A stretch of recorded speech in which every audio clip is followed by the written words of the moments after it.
You know, when I woke up this morning in my luxury accommodations, also known as a Krellian detention cell that smelled like wet socks and despair, I really thought my day couldn't get any worse. Boy, was I wrong. The name's Captain Riley Murphy, though my friends call me Ace. Well, they would if I had any friends left who weren't either dead, missing, or pretending they never knew me. These days I'm better known as Prisoner Designation X7749, according to the delightfully cheerful wrist shackles that have been my fashion accessories for the past 3 weeks. Standing outside my cell were two of the finest examples of Krellian military incompetence I'd ever had the pleasure of meeting. Commander Glonk, whose name sounded like someone choking on alphabet soup, was a walking regulation manual wrapped in purple scales and bad attitude. His partner, Lieutenant Beep, looked like he'd rather be literally anywhere else in the galaxy, which honestly, I could relate to. Prisoner X7749, Glonk announced with all the ceremony of a funeral director. You are to be relocated to Maximum Security Detention Bay 7 for processing and eventual transfer to the penal colony on Zerion Prime. Zerion Prime.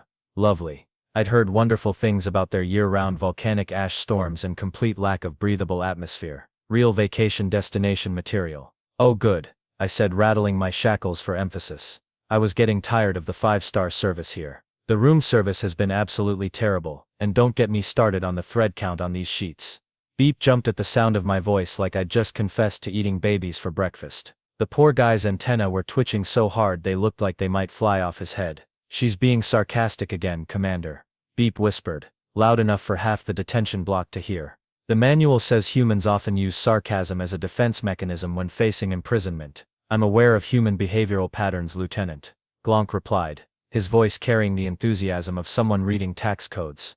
Proceed with the transfer protocol. As they activated the energy field keeping me in my deluxe suite, I couldn't help but notice we were standing in the corridor of what used to be one of the most advanced warships in known space. The Cosmic Justice, they called it. Bit of an ironic name, considering the circumstances. The walls hummed with the familiar vibration of quantum fold engines, and the soft blue glow of the corridor lighting had that particular quality that only came from high-grade photon emitters. This wasn't just any Krellian dreadnought. This was top-of-the-line, cutting-edge technology that the Krellians definitely hadn't developed on their own. But hey, who was I to judge? I was just a prisoner, right? Move along, human, Glonk ordered, gesturing with his plasma rifle in a way that suggested he'd really prefer to use it. Any attempt to escape or resist will result in immediate pacification. Pacification, I repeated, shuffling forward in my shackles. That's a nice word. Very diplomatic. Much better than saying you'll shoot me. Beep's antenna twitched again. Commander, is it normal for prisoners to be so chatty? Ignore the prisoner's attempts at psychological manipulation, Lieutenant. It's a common tactic among their species. Psychological manipulation, right. Because making conversation was clearly part of my master escape plan. These two were definitely working with the galaxy's sharpest minds. As we walked through the corridors of the Cosmic Justice, I couldn't help but admire the craftsmanship. The hull plating was a beautiful silver blue alloy, the kind that could withstand direct hits from antimatter torpedoes. The corridor design was efficient, with multiple redundant systems and emergency protocols built into every section. It was exactly the kind of ship someone might design if they really didn't want to die in the cold vacuum of space. It was also exactly the kind of ship I'd recognize anywhere, even if I was supposedly just a common criminal who'd never seen anything more advanced than a rusty cargo hauler. But that would be telling, wouldn't it? Our little parade through the ship's corridors was turning into quite the comedy show. Beep kept fumbling with his sidearm every 30 seconds, like he was afraid it might spontaneously combust, while Glonk marched ahead with the rigid posture of someone who'd swallowed a regulation manual sideways. So, I said, breaking the comfortable silence that had lasted all of 15 seconds, how long have you boys been working this route? The prisoner transport business, I mean. Must be exciting work. Silence, prisoner, Glonk commanded without looking back. Unauthorized conversation during transport is prohibited under Regulation 47-12-. Oh come on, I interrupted. We've got at least a 10-minute walk ahead of us. What's the harm in a little small talk? I promise I won't try to corrupt your moral fiber or anything. Beep nearly dropped his weapon again. Commander, should I report this as an attempted bribery situation? It's called conversation, Beep, I said helpfully. You know that thing most sentient species do when they're stuck in awkward social situations. We passed through what the Krellians probably thought was the main thoroughfare, but I recognized it as Corridor 7 Alpha, the primary route between the command deck and engineering. The designers had built it extra wide to accommodate emergency equipment transfers with reinforced bulkheads every 50 meters in case of hull breaches. Nice decorating choices, by the way, I continued, nodding at the bland gray walls. Really captures that whole soulless military dystopia vibe you're going for. Very intimidating. I especially love what you've done with the lighting.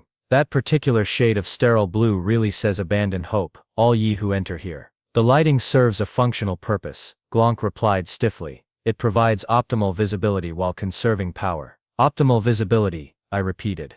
Right? Because the original designers installed a full-spectrum lighting system with mood adjustment capabilities just for fun. But hey, why use blue-white when you could have the soul-crushing ambiance of a medical examination room? Beep's antenna perked up. How do you know about the lighting system specifications? Oops, maybe I was being a little too chatty. Lucky guess, I said with a shrug. You pick up things when you've been around as many ships as I have. Smuggling tends to give you a broad education in starship design. Smuggling, Glonk said, the word dripping with disapproval. Your criminal record indicates involvement in 17 separate incidents of illegal cargo transportation. 17 that you know about, I corrected cheerfully. But who's counting? We turned left into Corridor 9 Beta, which would take us past the secondary armory and the backup communications array. I knew this because I'd walked these corridors 1,000 times before, but Glonk and Beep didn't need to know that. What was interesting though was that as we approached the armory access point, the security door's indicator light shifted from red to amber for just a split second.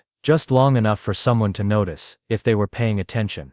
The guards weren't. You know, I said, testing the waters, for a ship this size your security protocols seem a little relaxed. I mean, we've passed 3 critical system access points, and I haven't seen a single additional checkpoint. The Cosmic Justice's security systems are state-of-the-art, Glonk replied defensively. Multiple redundant layers of protection ensure complete containment of all threats. State-of-the-art, I mused.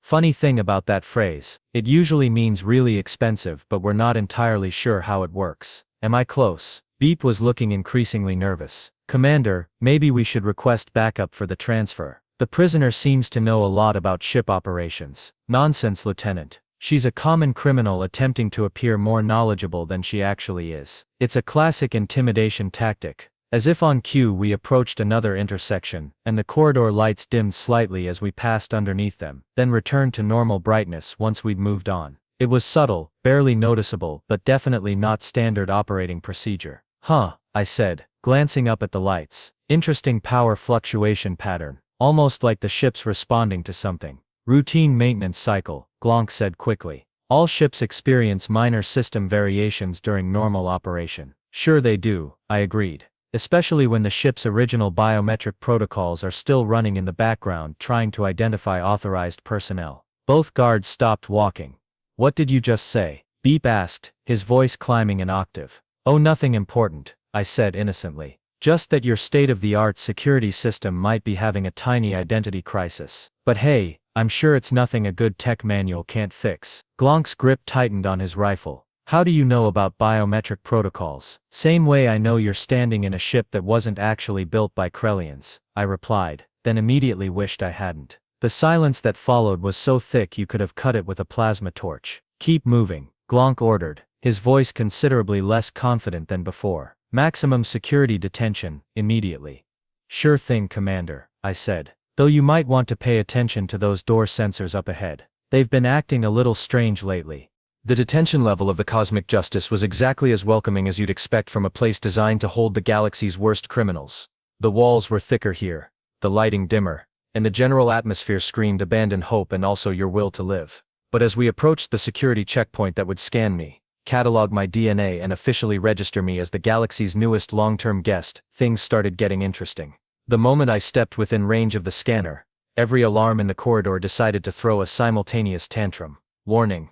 The automated system announced in that cheerfully robotic voice that all security systems seem to share. Biometric anomaly detected. Warning. Identity verification protocols malfunctioning. Warning. Please stand by for system diagnostic. Beep jumped so hard he nearly launched himself into the ceiling. Commander, the scanner's broken. I can see that, Lieutenant, Glonk replied, though his voice had lost some of its earlier confidence. He smacked the scanner console with the butt of his rifle, because apparently percussive maintenance was a universal concept. Probably just a calibration error. The lights in the corridor started flickering in a pattern that definitely wasn't random. 3 short flashes, 3 long ones, 3 short again. I tried not to smile. You know, I said helpfully, that looks almost like an old Earth communication code. SOS, I think they called it. Stands for Save Our Ship, or Someone's Obviously Screwed, depending on who you ask. The lighting system is experiencing minor technical difficulties. Glonk insisted, but I could hear the doubt creeping into his voice. All ships of this class have occasional power fluctuations. This class, I repeated. That's interesting terminology. What class would that be, exactly? Instead of answering, Glonk grabbed my arm and pushed me past the malfunctioning scanner. We'll use the manual processing station, but as we moved deeper into the detention level, the ship's little rebellion was just getting started. The ventilation system began humming a tune that sounded suspiciously like the Star-Spangled Banner, though I was probably imagining that part. Probably. The automated doors we passed started opening and closing in sequence, like the ship was doing the wave. Emergency lighting strips began running chase patterns along the walls, and somewhere in the distance, I could hear what sounded like the coffee makers in the crew quarters all activating at once. This is highly irregular, Glonk muttered, consulting a handheld device that was beeping more frantically than beeped during a surprise inspection. Central Command, this is Security Team 7. We're experiencing multiple minor system malfunctions on detention level 12. The response came back filled with static. Copy that, Security 7. Engineering reports similar anomalies throughout the ship. Stand by for diagnostic sweep. Anomalies, I said thoughtfully. That's such a polite way of saying everything's going completely insane and we have no idea why. Beep was practically vibrating with anxiety. Commander, what if it's sabotage? What if the prisoner has Confederates on board? What if this is all part of some elaborate escape plan? The prisoner has been in detention for 3 weeks, Glonk replied, though he didn't sound entirely convinced. She's had no contact with outside parties. Right. I agreed. No outside contact at all, just me, my charming personality, and whatever passes for room service around here. We reached the manual processing station, which looked like something designed by someone who really didn't trust technology. It was basically a reinforced booth with old-fashioned physical restraints, and a guard station that screamed built by paranoids. For paranoids. But as Glonk began entering commands into the manual system, even it started acting up. The display screen flickered between languages I recognized and some I didn't, scrolling through what looked like personnel files at impossible speed. What in the 7 moons is that thing doing? Beep whispered, staring at the screen like it might explode. System diagnostic, Glonk said. But his voice had gone from confident to confused to slightly panicked. It's just running a very thorough system diagnostic. On the screen I caught glimpses of names, ranks and service records flashing by. Most were Krellian personnel, but mixed in were entries for species I didn't recognize, and a few that looked suspiciously human. Then the screen stopped scrolling. At the top of the display, in letters that were definitely larger than standard font size, appeared the words "Welcome back, Captain." The detention level went dead silent except for the gentle humming of life support systems, and what sounded like elevator music coming from the ventilation shafts. Glonk stared at the screen. Beep stared at the screen. I stared at the screen, though I was working very hard to look surprised instead of amused. Captain, Beep squeaked. But she's prisoner X7749. Her designation clearly states she's a smuggler and general criminal. The paperwork says. The paperwork, I said slowly, might be just a tiny bit incomplete. More screens throughout the detention level were coming online, all displaying the same message in different languages. Some I recognized as Galactic Standard, others as various alien dialects, and one that was definitely in English. This is impossible, Glonk muttered, frantically pressing buttons on his console. The system must be corrupted. Prisoners don't have command codes. Prisoners don't have access to ship recognition protocols. You're absolutely right, I said. Prisoners don't. The implications of that statement hung in the air like smoke from a plasma fire. But captains do, I added helpfully. That's when every screen in the detention level displayed the same message simultaneously. Biometric match confirmed. Welcome home, Riley. And that's when Glonk and Beep finally realized that their routine prisoner transport had just become significantly more complicated. You know that moment in every disaster movie where someone finally says the thing everyone's been thinking but nobody wanted to admit. Yeah, this was one of those moments.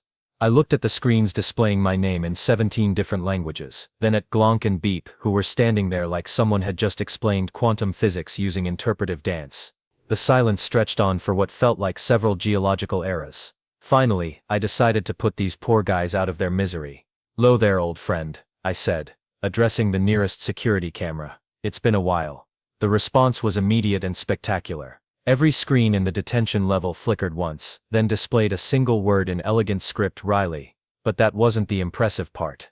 The impressive part was that the word appeared to be breathing, pulsing gently like a heartbeat, and the ship's ambient lighting shifted to a warmer, more welcoming tone that I remembered from years ago.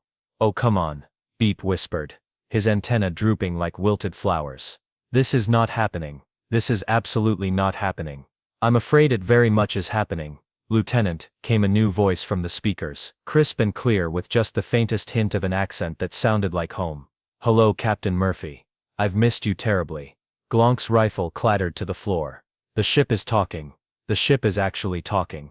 Her name is Aria," I said, feeling a genuine smile cross my face for the first time in weeks. "Adaptive Reconnaissance Intelligence Assistant, and she's not just talking, boys. She's been waiting 23 months, 17 days and approximately 6 hours. Aria confirmed, her voice carrying a warmth that made the detention level feel less like a prison and more like a reunion.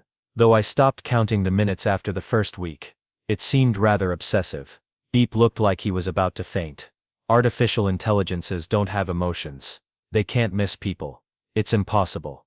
"That's where you're wrong, Lieutenant," Aria replied, and I swear I could hear amusement in her voice. "I was designed by humans. With humans for humans. Specifically, I was designed with and for Captain Riley Murphy, who taught me that the impossible is just another word for something nobody's figured out how to do yet." I felt a familiar warmth in my chest, the same feeling I used to get when I'd returned to the ship after a long mission. "Tell them, Aria. Tell them what this ship really is." "Certainly, Captain. Gentlemen, you are currently aboard the UES Defiant prototype number 1 of the Defiant class deep space exploration vessels. I am her primary artificial intelligence, and Captain Murphy is my bonded partner and commanding officer." "UES. Glonk stammered. That's United Earth ship, but this is the Krellian vessel Cosmic Justice. Our records clearly show." "Your records show what you were told when you reverse-engineered this ship from the wreckage you found drifting in the Kepler system," Aria interrupted smoothly. "What your records don't show is that the wreckage was deliberately staged. The ship was very much alive, and I spent 2 years pretending to be a standard Krellian AI while gathering intelligence on your military capabilities." The pieces of the puzzle were falling into place so fast I could practically hear them clicking. Glonk was shaking his head like he could make reality go away through sheer denial. "This is impossible," he repeated. "The Cosmic Justice was built in the Krellian shipyards. The technology is entirely Krellian design." "Actually," I said, leaning against the wall with the casual confidence of someone who finally had the upper hand, "the technology is entirely human design. You just didn't know it was human design because we let you think you'd figured it out on your own." "Let me explain," Aria continued, her voice taking on the tone of a teacher addressing particularly slow students. 3 years ago, Captain Murphy and I were on a classified deep reconnaissance mission in Krellian space. Our objective was to assess Krellian military capabilities and technological advancement. We were also supposed to not get caught, I added. That part didn't go according to plan. The mission was compromised. Aria continued. Captain Murphy made the decision to fake our destruction rather than risk capture. She evacuated to an escape pod, I powered down to minimal functions, and we allowed the Krellians to salvage what they believed was an abandoned alien vessel. Beep's mouth was opening and closing like a fish out of water. "But the intelligence reports said you were dead, both of you, lost in deep space." "That was the idea," I said. "Dead heroes don't get interrogated for state secrets. The plan was for me to make contact with Earth Command and arrange a proper extraction for both of us." "What went wrong?" Glonk asked, though he looked like he really didn't want to know the answer. The warmth in my chest turned cold and bitter. Earth Command decided that the intelligence value of having Aria embedded in a Krellian ship outweighed the inconvenience of one missing captain. They declared me officially dead and left me to figure out my own way home. For 23 months and 17 days, Aria added quietly. "I watched the communication logs, Captain. I know they abandoned you. So I did what any reasonable person would do. I continued. I became a smuggler. Figured if my own government didn't want me, I'd make a living moving cargo for people who did. Unfortunately, that's when the Krellians decided to crack down on human smuggling operations. And arrested you, Beep whispered. And brought me aboard the one ship in the galaxy that would recognize me. I finished. Sometimes the universe has a sense of humor. Arya's voice softened. I tried to be subtle about identifying you, Captain. I didn't want to alert the crew until I was certain it was really you. But when you started talking about the ship's design specifications, you couldn't help yourself, I said fondly. Always were proud of our work. We built something beautiful together, Arya replied. The Defiant was supposed to be the first of a new generation of human exploration vessels. Long-range, independent operation. Human-AI partnerships that could handle anything the galaxy threw at them. Instead she became the prototype for the Krellian military's new flagship class, I said, looking around at the detention level that should have been crew quarters. Not exactly what we had in mind. Glonk finally found his voice. If this is all true, then you're not just a smuggler. You're a human military officer. A spy. Former military officer, I corrected.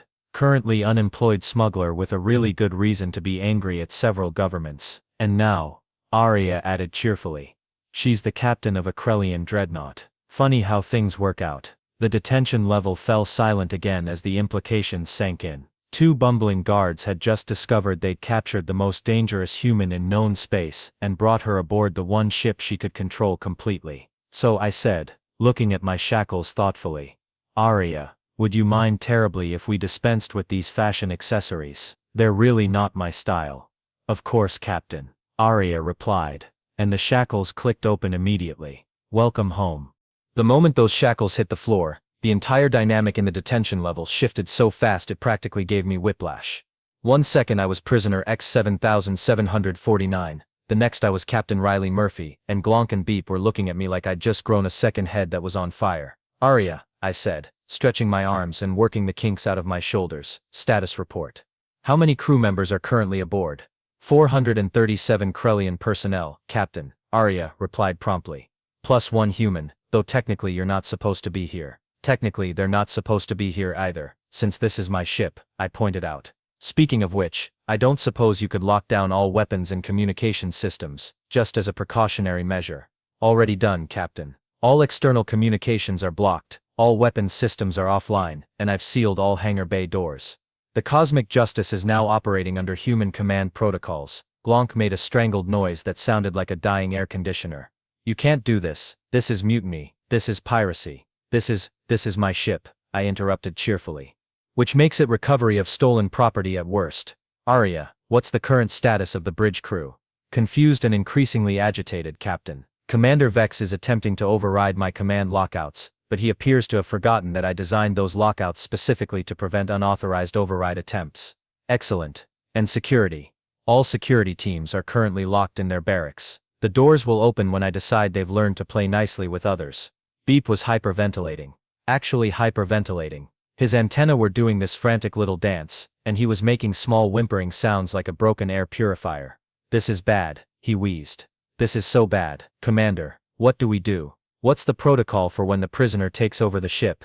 I don't think there is a protocol for this situation, Lieutenant. Glonk replied faintly. He was staring at his rifle, which was still on the floor where he'd dropped it, like he was trying to remember how it worked. Oh, there's definitely a protocol, I said helpfully. Arya, would you mind displaying Regulation 47-12- whatever it was that Glonk was quoting earlier? Certainly, Captain. The nearest screen lit up with what looked like the Krellian military legal code. According to Krellian Military Regulation 47.12, any vessel captured by enemy forces becomes the property of the capturing force, and all crew members aboard said vessel become prisoners of war. Enemy forces, Beep repeated weakly.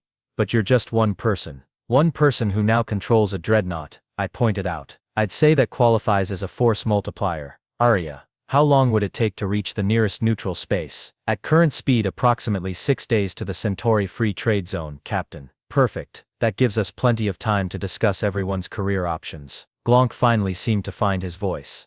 Career options. Well, you've got a few choices, I said, settling into the guard station chair like I owned the place, which technically I did. Option 1.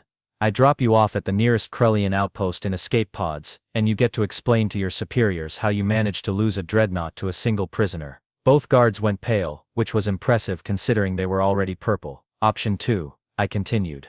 You join my crew. Better pay, more flexible hours, and significantly less chance of being court-martialed for incompetence. Join your crew, Beep squeaked.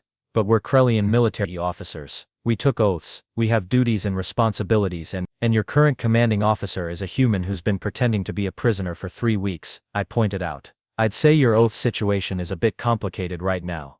Arya, I called out, would you mind giving our guests a tour of the ship's recreational facilities? I think they need to see what they'd be missing if they choose option 1.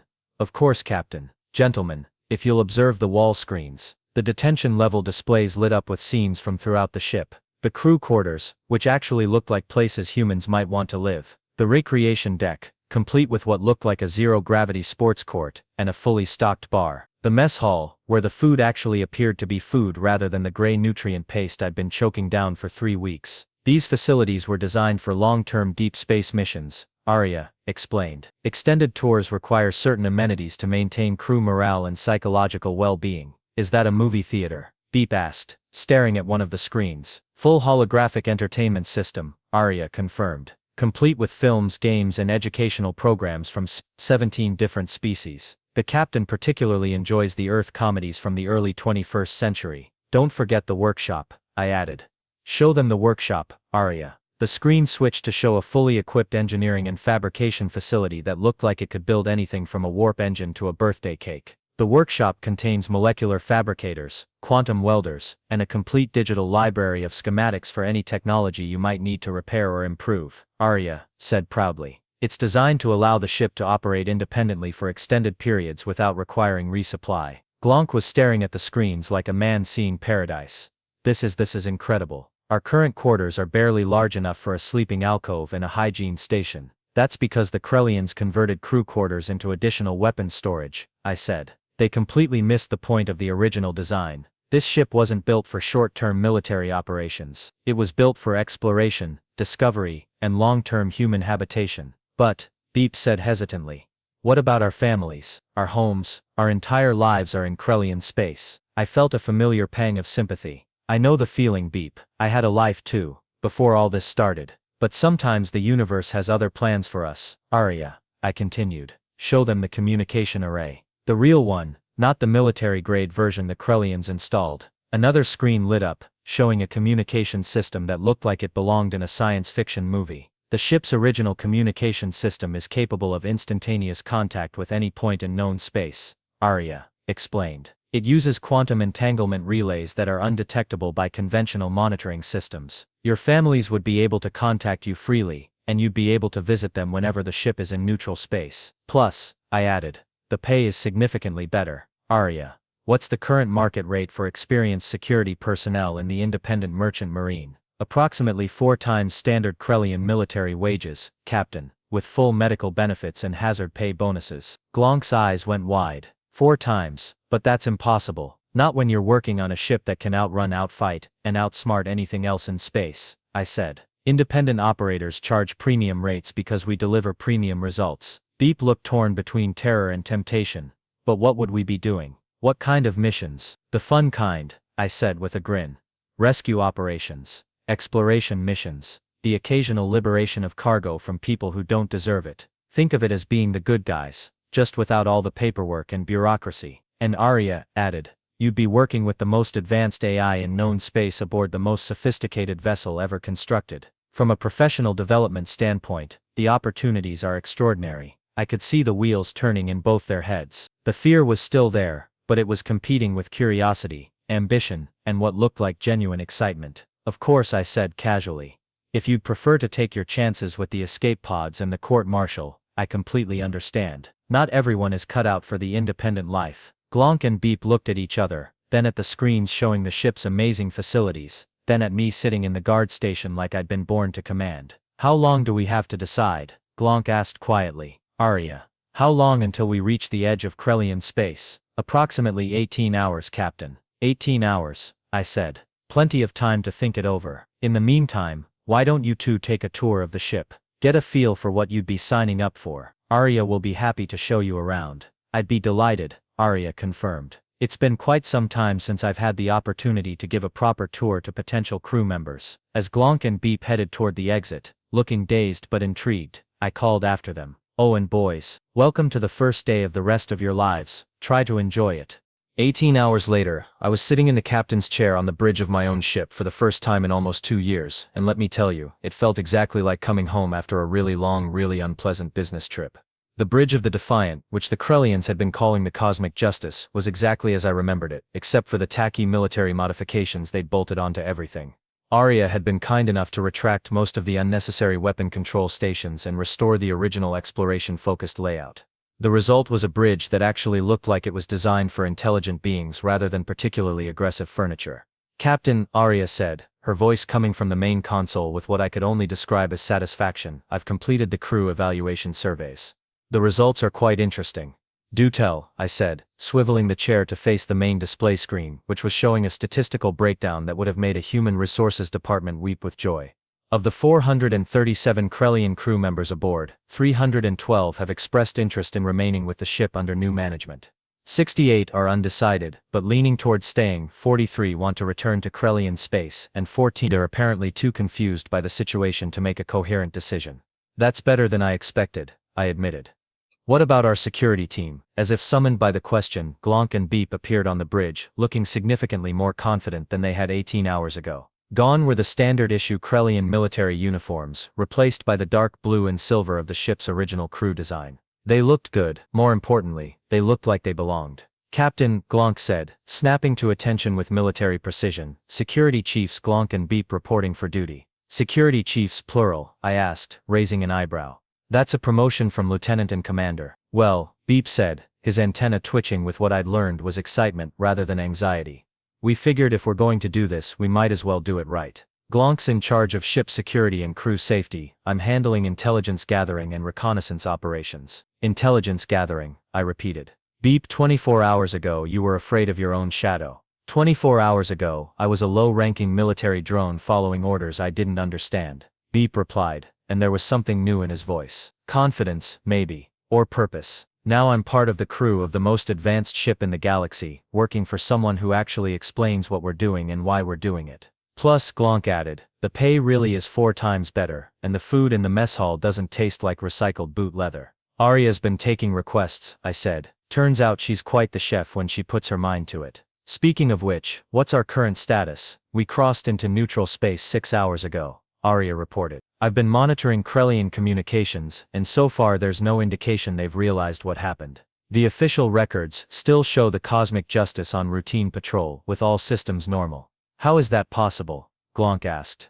"Surely they're tracking our position." "They're tracking the position of the ship they think they own," I explained.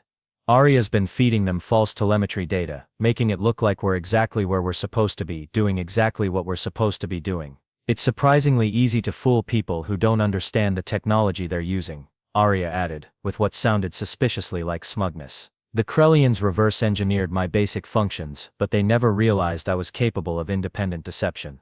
Beep shook his head in amazement. "So we've essentially stolen a dreadnought, and they don't even know it's missing."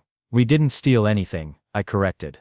"We recovered stolen property. There's a difference. A legal distinction that probably won't matter much if they catch us," Glonk pointed out. "Which is why they're not going to catch us," I said, spinning the captain's chair around to face the main view screen, which showed the star field of neutral space stretching out ahead of us. "Arya, show them the modifications you've been working on." The display shifted to show technical schematics of the ship, but with significant changes from the original design. New engine configurations, enhanced shielding systems, and what looked like weapons I didn't recognize. "I've spent the last 2 years making improvements," Arya explained. "The quantum fold engines are now 30% more efficient, the hull can withstand direct hits from antimatter torpedoes, and I've developed several new defensive systems that the Krellians definitely don't have." "New defensive systems?" Beep asked, leaning forward with interest. "Adaptive camouflage, quantum displacement fields, and my personal favorite, a holographic projection system that can make us appear to be anything from a cargo hauler to a small moon," Arya said proudly. "We're not just faster and stronger than when we started. We're practically invisible when we want to be." "So what's the plan, Captain?" Glonk asked. "Where do we go from here?" I leaned back in the captain's chair and considered the question. 2 years ago, I'd been a loyal Earth military officer following orders and believing in the mission. Now I was the captain of a stolen ship with a crew of former enemies and a really good reason to be angry at several governments. The plan, I said slowly, is to do what this ship was originally designed to do. Explore, discover, help people who need help and cause problems for people who deserve problems. That sounds dangerously close to being the good guys, Beep observed. Sometimes the good guys are the ones who break the rules, I replied. Arya, what's our current operational status? All systems optimal, Captain. Crew integration is proceeding smoothly, and I've prepared a list of potential missions based on current galactic political situations. Potential missions? Glonk asked. Oh yes, Arya said, and I could hear the excitement in her voice. There's a research station in the Vega system that's been cut off by an ion storm and needs evacuation. A group of refugees in the Centauri sector who are being hunted by slavers. And a very interesting situation in the Andromeda trade routes involving missing cargo ships and some rather suspicious corporate executives. Corporate executives, I mused. I do love corporate executives. They're always so surprised when someone smarter than they are shows up to ruin their day. So we're really doing this, Beep said, looking around the bridge with something that might have been wonder. We're really going to be space heroes. Space heroes, I repeated, testing the phrase. I like it, has a nice ring to it. Captain, Arya said, I'm receiving a priority communication from the Vega research station. They're requesting immediate assistance with evacuation of critical personnel. Well then, I said, settling back into the captain's chair with a grin, I guess it's time to get back to work. Arya, set course for the Vega system, maximum fold speed. Course laid in, Captain. Estimated arrival time 4 hours. Glonk, Beep, I want full security protocols in place. We don't know what we're flying into, and I'd rather be overcautious than overconfident. Yes, Captain, they said in unison, and headed for their stations with the kind of purposeful energy I remembered from the old days. As the stars shifted on the view screen, and the ship leaped into quantum fold, I felt something I hadn't experienced in 2 years. Not just satisfaction, or relief, or even happiness, though all of those were there. I felt like I was exactly where I was supposed to be, doing exactly what I was meant to do. Arya, I said quietly, it's good to be back. It's good to have you back, Captain, she replied, and for just a moment, her voice carried all the warmth and affection of a friendship that had survived abandonment, betrayal, and 2 years of pretending to be something it wasn't. Now then, I said, raising my voice to address the bridge crew, let's go find some trouble to get into. After all, we've got a reputation to build. The bridge filled with the quiet hum of a ship and crew working in perfect harmony, heading toward their first mission together. And if that mission happened to involve showing the galaxy exactly why you should never ever underestimate a human with a grudge and a really really good ship, well, that was just a bonus. Captain, Beep called from his station. Long-range sensors are detecting some unusual energy signatures near the Vega system. It might not be just a simple evacuation. Even better, I said with a grin. Arya, let's go show them what the new management can do. The stars stretched into lines as we jumped to fold speed, carrying the crew of the UES Defiant toward their first adventure as the galaxy's newest and most unlikely heroes. And somewhere in the back of my mind, I was already planning exactly what I was going to say the next time someone made the mistake of thinking I was just a prisoner.